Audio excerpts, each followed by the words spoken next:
कारमध्ये. कल्ला कारमध्ये आज अप्सरा आहेत आपल्यासोबत.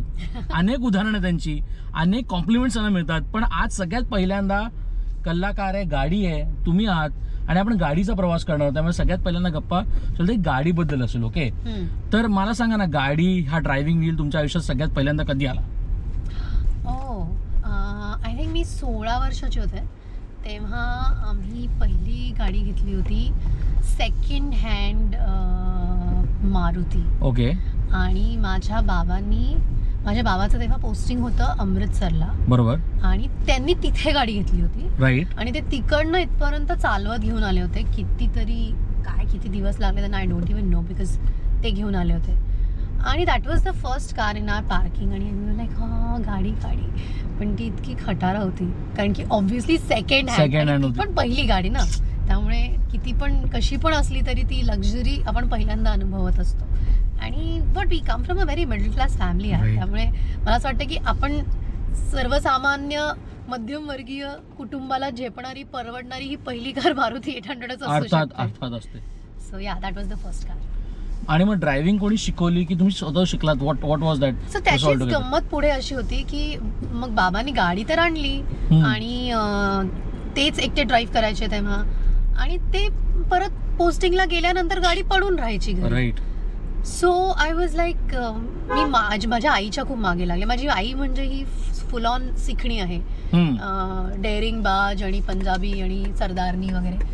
त्यामुळे ती टू व्हीलरवर घेऊन आम्हाला सगळीकडे फिरायची. ती स्कूटर बजाजची, त्याच्यावर मला आणि माझ्या भावाला घेऊन सगळीकडे फिरायची. आणि ऑलमोस्ट ती घोडा असल्यासारखी स्कूटर आणायची. पण ते गाडी आल्यानंतर मी तिला म्हटलं की आता आपल्याकडे 4 व्हीलर आहे आणि ती पडून असते, तू शिक. अच्छा, तुम्ही त्यांना सांगितलं शिकायला? मी तिला सांगितलं, कारण I was 16. Very true. 15-ish की तू शिक आणि तू चालव, म्हणजे गाडी पडून राहणार नाही. गाडी काढावी लागते ना, ती महिनोन पडून राहिली तर काय उपयोग. सो मग तिला मागे लागून आम्ही तिला गाडी शिकायला प्रवृत्त केलं आणि तिला ड्रायव्हिंग स्कूलला आम्ही पाठवलं. राईट. आणि ती इतकी बेकार चालवायची गाडी की तिचं ते बघून मी शिकले, ही कशी चालवतीये, काय करते, असं नसतं, तसं चुकतंय. हा. सो ऑनेस्टली तिच्या चुका बघून मी गाडी चालवायला शिकले. मी आयुष्यात कुठल्याही गोष्टीचं ट्रेनिंग घेतलेलं नाही, प्रोफेशनल ट्रेनिंग. डान्स नाही, ऍक्टिंग नाही, स्विमिंग नाही, फॉर दॅट मॅटर ड्रायव्हिंग सुद्धा नाही. आणि मी तिचं बघून शिकले. आणि मग मी चालवायला घेतली गाडी. क्या बात. आणि मग मी लगेचच लायसन्स काढून घेतलं, म्हणजे 16व्या वर्षी मग ते लर्निंग लायसन्स वगैरे काढलं. आणि मग म्हणलं आता तू थांब तुझा. हा.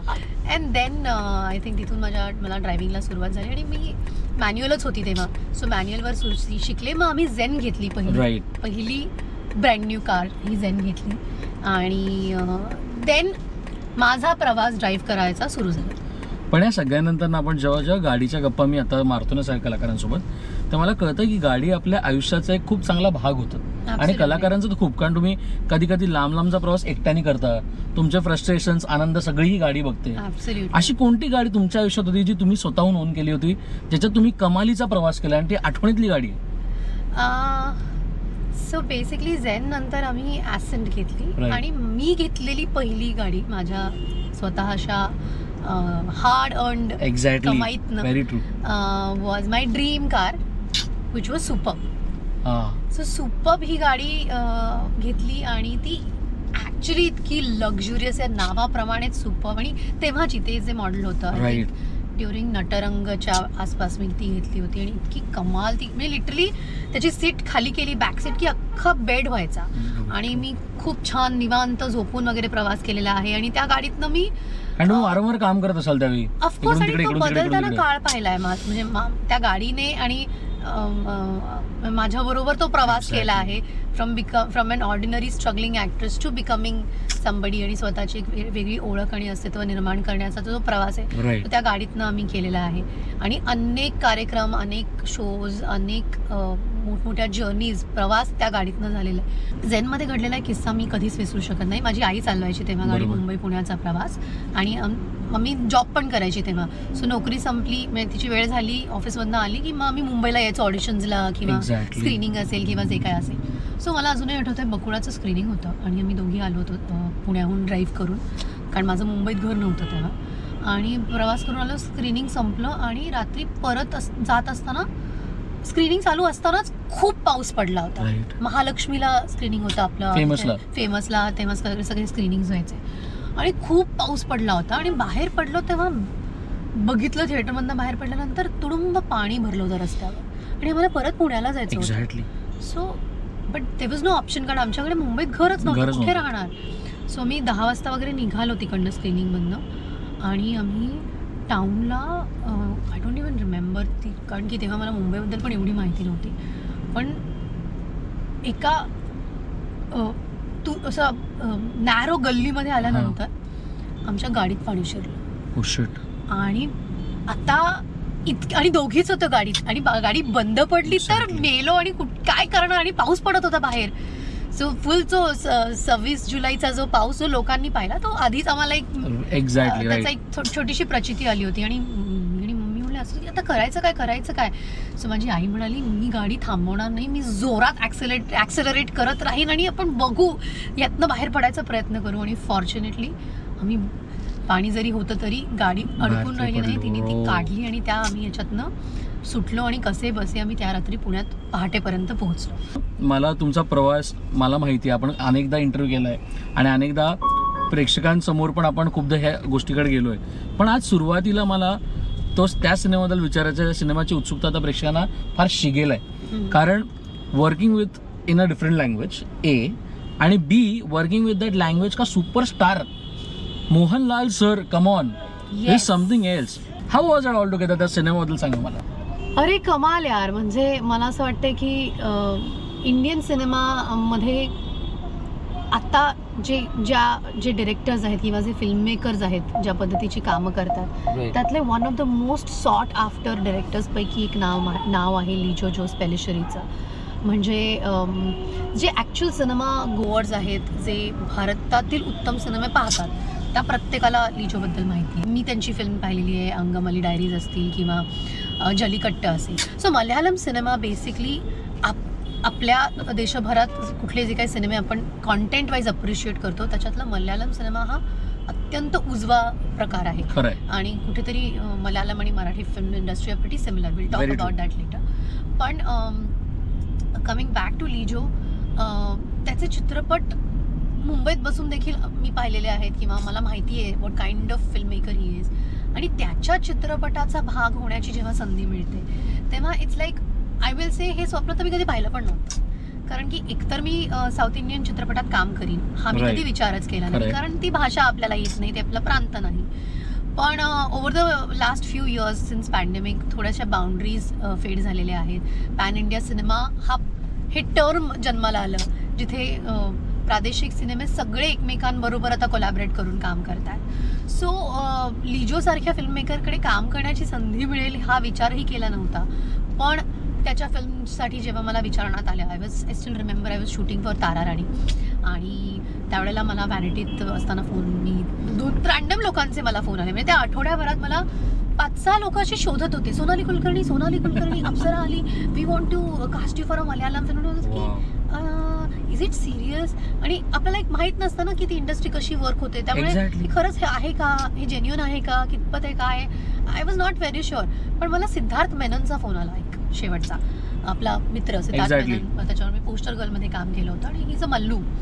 तर त्यांनी मला जेव्हा फोन केला तेव्हा मला त्याची क्रेडिबिलिटी लक्षात आली आणि सिरियसनेस कळलं की हे खरंच घडतंय बाबा. Producer of the film came to Bombay, he met me, आणि ते इतके साधे आणि काय म्हणतो होमली आहेत, ते माझ्या वडिलांच्या वयाचे आहेत. ते आले आणि मला म्हणाले it is a very safe industry, don't worry, we are very homely, we are very professional, this is the fees, this is the number of dates, this is what we want you to do. आणि असं करून literally in that one meeting गोष्टी घडून आल्या आणि I became a part of Lijo Jose Pellissery's cinema, also one of the most expensive और biggest Malayalam films ever. With Mohanlal sir का experience आणि विथ दॅट ॲक्टर तुम्ही जेव्हा काम करता त्यांचा क्राफ्ट आहे तरी काय, ॲज अन ॲक्टर तुम्ही किती शिकला असाल, किती तुम्हाला जाणवलं असेल to just watching him there? हो यार, आणि मला हा प्रश्न सगळेच विचारतात, म्हणजे specially who understand the craft. In fact मी जेव्हा शूटिंग सुरू केलं आणि काही माझ्या जवळच्या लोकांना कळलं होतं मी फिल्म करते, ते लोक मला फोन करते, आम्हाला पण यायचं शूटिंग बघायला, आम्हाला पण बघायचंय लाल सर कसं काम करतात, त्यांचं क्राफ्ट काय असेल, किंवा लिजो कसं शूट करतो. लिटरली माझे काही फ्रेंड्स आले पण होते फिल्म बघायला, शूटिंग बघायला. But Mohanlal is like as an actor I would say he is a minimalistic person. म्हणजे कमीत कमी गोष्टी स्क्रीनवरती व्यक्ती करते आणि त्याचा जास्तीत जास्त प्रभाव पडतो. म्हणजे मला एक गोष्ट, आणि ही कला आहे. आणि मला कायम असं वाटतं, आणि मी चष्मा काढून दाखवते, की आपण असे हातवारे करतो आणि खूप इकडे तिकडे रिॲक्ट करतो आणि खूप काही आपल्याला वाटतं की आपल्याला जे वाटतंय ते आपल्याला दाखवण्यासाठी खूप काही करायला पाहिजे. पण he does not do anything. He does not do anything. It's just in his eyes. म्हणजे इतकं सटल काम करतात ते की आपल्याला वाटतं की अरे यार एवढंच केलं यांनी. पण जेव्हा ते मोठ्या पडद्यावर आपण पाहतो तेव्हा लक्षात येतं की ओ माय गॉड. म्हणजे आत्ता एक लास्ट टीजर पण आला होता चित्रपटाचा, ज्याच्यात विलन्स ऑफ वालिबन म्हणून एक टीजर होता, ज्याच्यात सगळे येतात आणि त्यांचे स्किल्स दाखवतात. तो एक कलरी करतोय, एक रेसलिंग करतोय, एक काहीतरी मार्शल आर्ट्स करतोय, आणि ते येतात आणि ते फक्त डोळे उघडतात आणि ते समोरच्याकडे रोखून पाहतात. That is a skill. पण या वयात इतकी कामं केल्यानंतर देखील सेटवरती क्युरियस राहणं, ती वंडर मोमेंट शोधत राहणं, कोण काय करतंय ते पाहणं.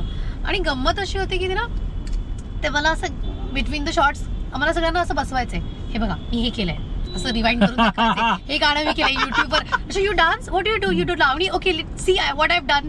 आणि मग यु नो त्या काळात मग व्हॉट हॅव यू डन म्हणून मग त्यांनी माझं केळेवाली तेव्हा नवीन पॉप्युलर झालेलं गाणं बुरुम बुरुम पाहिलं होतं, किंवा ऑफकोर्स अप्सरा आली तर त्यांना माहितीच होतं, oh you are that Apsara Aali girl वगैरे. असं करून he wants to know what you are doing and he wants to tell people also what he is doing.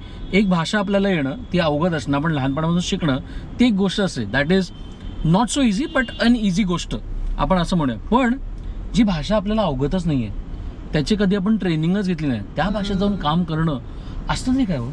खूप स्कॅरी. कारण एकतर काय आहे ना, ही लोक मल्याळम लोकच जनरली ते त्यांच्या भाषेला घेऊन खूप रिजिड आहेत. म्हणजे त्यांना इंग्लिश जरी येत असेल तरी their first preference is to speak in Malayalam. ते उत्तरच देत नाही इतर कुठल्याही भाषेमध्ये. आणि त्यांना त्यांच्या भाषेबद्दल प्रचंड अभिमान, गर्व आहेच आहे, आणि प्रोटेक्शन आहे की ही चुकीची नाही बोलली गेली पाहिजे, ही अशीच बोलली गेली पाहिजे. त्यांच्या संस्कृतीबद्दल, लिटरेचरबद्दल दे व्हेरी पर्टिक्युलर. आणि ना सेटवर अरे सतत सगळे तेच बोलतायत. म्हणजे एका पॉईंट नंतर आय फेल्ट व्हेरी लोनली. म्हणजे कारण 6 महिने शूट करत होतो आम्ही राजस्थानला, एकतर परप्रांत राजस्थानी, ते क्लायमेट, थंडी, मग नंतर खूप गरमी, तिकडचं जेवण वेगळं. बरं, हे लोक त्यांच्या खाद्य संस्कृतीच्या बाबतीत पण इतके वेडे आहेत, व्हेरी ट्रू, की तिकडनं केरळमधनं ते सगळं त्यांच्या केटरिंगवाले पण घेऊन गेले होते. नव्याने ती भाषा शिकणं, ते पंक्च्युएशन्स, प्रनन्सिएशन, कोण काय बोलतं ते काय अख्खं स्क्रिप्ट मी पाठ नाही करू शकले. मी फक्त माझ्या लाईन्स, माझे सीन्स पाठ करू शकले. कारण it is sed that after Chinese जगातली दुसरी अवघड भाषा ही मल्याळम. आणि कुठला डायलॉग आहे तुम्हाला आता लगेच असं लक्षात येईल? हो, माझा अत्यंत आवडीचा डायलॉग आहे जो चित्रपटातच नाही आहे आता. आणि I was very excited about that dialogue because it is a very Mallu philosophical dialogue. आणि मी जितक्या मल्लू लोकांना ते बोलून दाखवलं ते असे वाव तुला एवढं येतं वगैरे असे इम्प्रेस झालेले आहेत. आणि मी आता ते सांगते कारण की मी फिल्म मध्ये ठेवलं नाही तर मी निदान दुसरीकडे तरी दाखव, मला येतं म्हणून. तो सत्यम तेलिक्यान कालतिना स्वന്തम वळिगल उंड अंगने तेली उना उरु वळिगल वच्छ नाम वींडुम कंडुमुट्टु. नाही म्हणावंच लागणार, तुला काहीच कळलेलं नाही. कडक मला नाही कळलं, पण सुनने बहुत अच्छा लगा. आणि ते खूप बोलतात हे, म्हणजे एक इमोशन सांगायला खूप मोठं बोलतात. होय. आणि या फिलॉसॉफीचा अर्थ असा आहे की सत्य समोर येण्याचे अनेक मार्ग असू शकतात. जर आपल्या नशिबात असेल तर यातल्याच कुठल्या तरी एका मार्गावर आपण पुन्हा कधीतरी भेटू. काय भारी लाईन आहे ना. आहे film making is a unpredictable process. आणि ती फक्त दिग्दर्शकाची विजन आहे. त्यामुळे you have to trust your director and if you have a IFFI silver peacock winner director, म्हणजे या देशातले 2च दिग्दर्शक आहेत ज्यांना तो अवॉर्ड मिळाला आहे. One is Lijo Jose Pellissery and second is Nikhil Mahajan. आणि फॉर्च्युनेटली या वर्षात मी दोघांबरोबर, so you have to trust your directors. तुम्हाला अप्सरा आली, अप्सरा म्हणून ओळखलं जातं, या नावाला तुम्ही कसं काय दरवेळी फ्रेश होता हो? Is that because of your work now that steel ती अप्सरा अप्सरा अप्सरा तुम्हाला असं वाटतं की लोकांना अजूनही तेच लक्षात आहे? आणि जेव्हा तुम्ही आज काम करता, अरे हा यार अप्सरा सोनाली कुलकर्णी केसात काम करणार, वो अप्सरा सोनाली कुलकर्णी केसात काम करणार, हे जे होतं ऍक्टर म्हणून किती भारी वाटतं आणि ऍक्टर म्हणून किती आव्हानात्मक असतं की we have to keep that name intact with अस.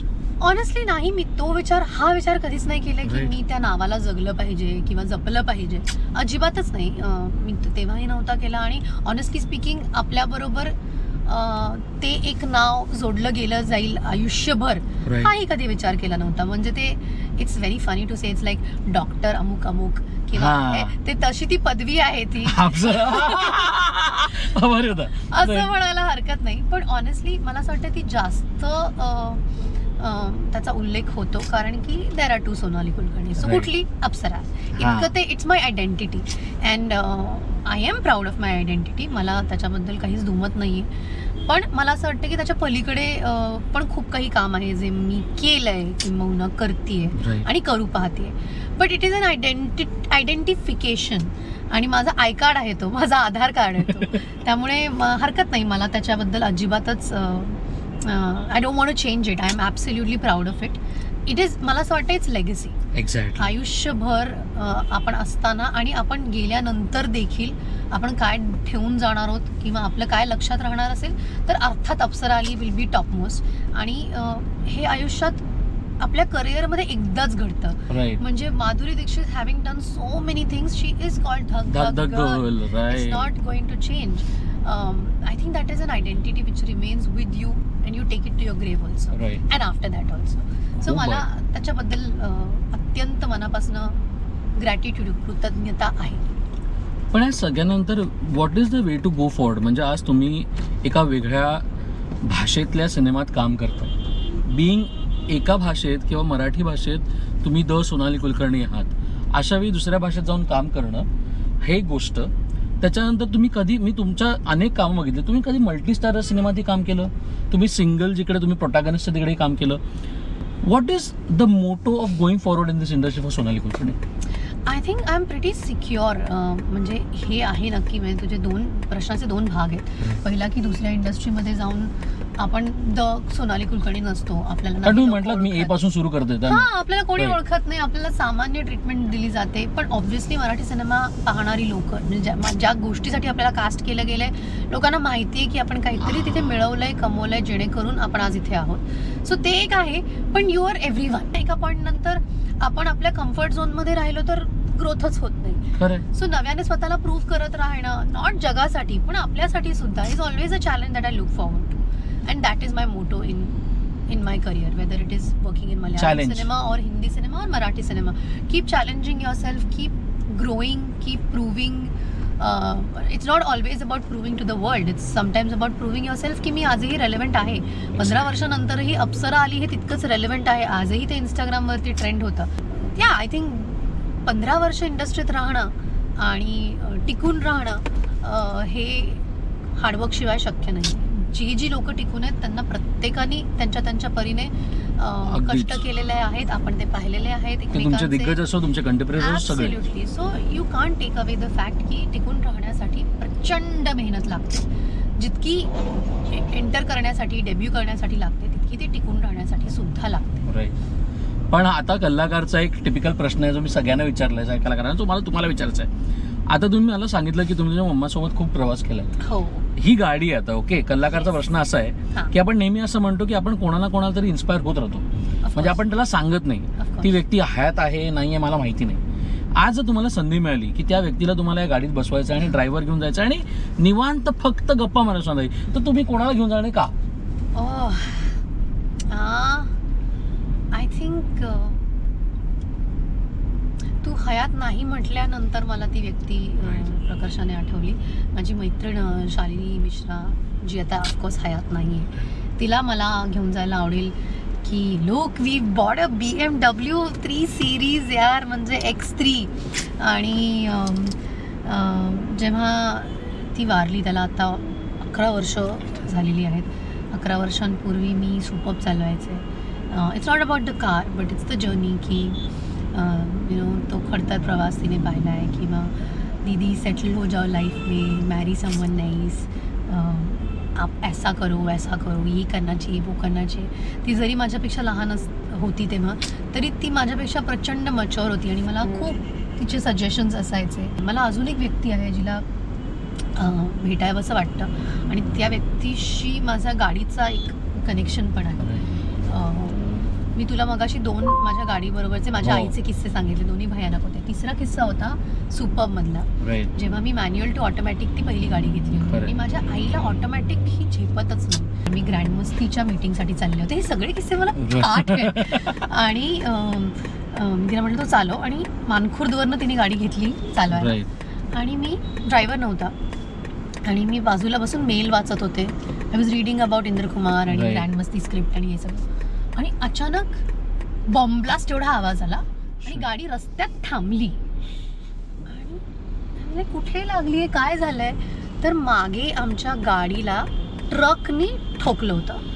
आणि सुपर्बची जी डिक्की आहे ना, ज्याच्यात मी झोपून वगैरे यायचे, ती फाबियाची डिक्की झाली होती.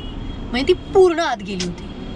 आणि आज काय झालं, तर माझी आई म्हणली नाही त्यांनी गाडी ठोकली. म्हटलं असं कसं त्याने ठोकली, काय झालं. तर बिकॉज तिला ऑटोमॅटिकची सवय नाहीये, तिचा मॅन्युअलचा पाय जो आहे, लेफ्ट पाय, जो आपण चालवायचा नसतो ना, जो वापरायचा नसतो, तो तिने पॅनिकमध्ये येऊन दाबला आणि जागेवर एक 50-60च्या स्पीडला गाडी थांबली आणि मागनं ठोकली गेली गाडी.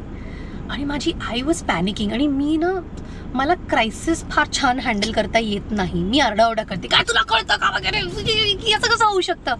आणि शी स्टार्टेड क्राईंग. आणि बाजूला मी पाहते मंजुरी ओक आणि प्रसाद ओक अचानकपणे रस्त्यात भेटले आणि ते थांबले. म्हणजे काय झालं काय झालं. आणि त्यांच्या लक्षात आलं की सोनाली आणि तिची आई आहे आणि यांचा ॲक्सिडेंट झाला आहे. तर मंजुरी ताई आली, तिने माझ्या आईला घेतलं. ती म्हणली शांत हो जरा, आपण पोलीस स्टेशनला जाऊया. आणि शी काम्ड माय मॉम डाऊन. प्रसाद दादा आले माझ्याबरोबर, आम्ही पोलीस स्टेशनमध्ये गेलो आणि तिकडे जाऊन ते सॉर्ट आउट केलं. आणि for some reason and then obviously मी अँड मंजुताई अँड प्रसाद दादा were family for so many years since high काय नाही काय डेज. आणि त्यावेळेला पण ते जर नसते आले अचानक असे देवासारखे, तर I didn't know how to calm her down. मला कळत नव्हतं मी कसं शांत व्हायला पाहिजे स्वतः पण आणि तिला पण करायला पाहिजे. पण ते आले आणि त्यांनी ती सिच्युएशन कंट्रोल केली. And I miss them now. It's been a while that we are not in touch. आणि आत्ताच मी तिच्याशी बोलले आपण या गाडीत बसायच्या आधी. सो मला तिच्याबरोबर या गाडीत जाऊन प्रवास करायला आवडेल. आणि मधल्या काही काळात सिन्स हिरकणी काय घडलं तिच्या आयुष्यात, माझ्या आयुष्यात, हे जाणून घ्यायला, सांगायला, ओरडायला, चिडायला, रडायला, हसायला खूप आवडेल. Superb, thank you so much. आणि आम्ही आमच्या लोकेशनला पोहोचलो आहोत. येस. हा, पण thank you so much for talking to me. As always it was fantastic. तुम्हाला कसं वाटलं आज ह्या कॅम्प सेटअप मध्ये? आज मला गंमत ही वाटली की मला ट्रॅफिकच नाही जाणवलं. एक्झॅक्टली. आणि मी अजिबात आरडाओरडा न करता गाडी चालवली, अजिबात चिडचिड न करता चालवली. मला ना खूप त्रास होतो गाडी चालवताना, कारण 50% लोक नियमांचं पालन करत नाही. आणि मी अत्यंत डिसिप्लिन्ड आहे आणि मला भयंकर त्रास होतो. सिग्नल व्हायच्या आधीच मध्ये घुसतात, तुमचा सिग्नल नसताना घुसतात, लेन कट करतात. सो मी लिटरली अरे तुम्हाला कळतं का वगैरे खूप आरडाओरडा करते. सो आजच्या या प्रवासात मी यातलं काहीच केलं नसल्यामुळे thank you. Exact. Thank you so much for talking to us. Thank you so much for giving us this super ride. आणि मला खरंच वाटतं की तुम्ही एक इन्स्पिरेशन आहात आणि will be that for a very very very long time. Bappa More for that. Thank you so much. Thank you.